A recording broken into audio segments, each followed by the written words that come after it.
When my wife left me, it felt like the ground had crumbled beneath my feet. We had been married for 4 years. Life wasn't perfect, far from it. I was working 2 jobs just to keep us afloat, doing my best to provide. But through every long shift and sleepless night, I held on to the belief that love was enough to carry us through. Then, one evening, she looked at me, eyes distant, voice cold, and said, "I can't live like this anymore." She didn't wait for a response. She packed her bags and walked out of our home without hesitation. I begged her to stay. I told her things would get better, but she had already made up her mind.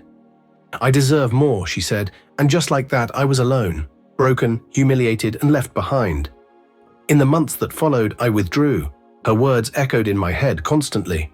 I questioned everything. Was I really that worthless because I wasn't wealthy? Every night I'd imagine her starting a new life, smiling beside someone who had more than I could give. But I didn't let the pain define me. I chose to turn it into fuel. I worked harder, I focused. I made sacrifices, not to win her back, but to rebuild myself. Eventually, opportunity found me. A business partner saw potential in me, and together we built something solid. Steady income turned into real success. With time came respect, stability, and confidence.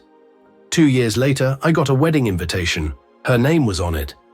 She was marrying a rich man, and for reasons I'll never fully understand, she invited me. Maybe she wanted to flaunt her new life. Maybe she thought I'd show up and feel small again. For a moment, I considered tossing the invitation in the trash, but then I realized this was my moment, not hers. On the day of the wedding, I arrived in a tailored suit, stepping out of a car that caught every eye in the lot. As I walked into the hall, heads turned, whispers started. Friends who once pitied me now stared, unsure if they were seeing the same man. I greeted people calmly, confidently.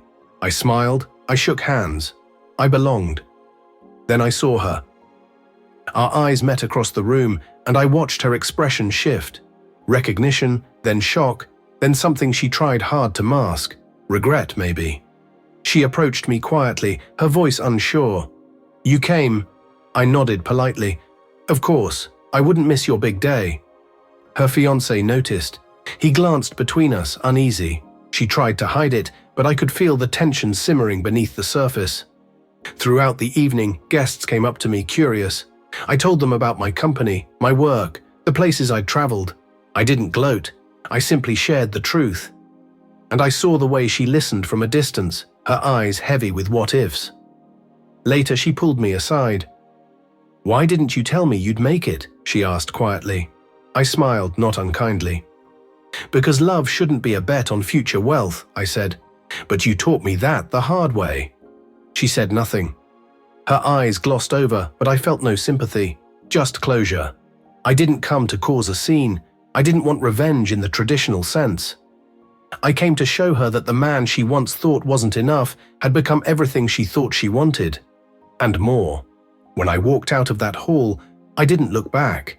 She had chosen her path, and I had found mine. That night, I slept peacefully for the first time in years.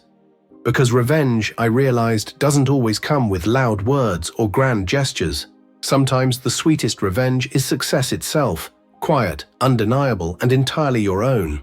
She left me when I had nothing. She invited me back thinking I'd still be the same man. Instead, she saw the life she could have had and lost, and that was all the revenge I ever needed.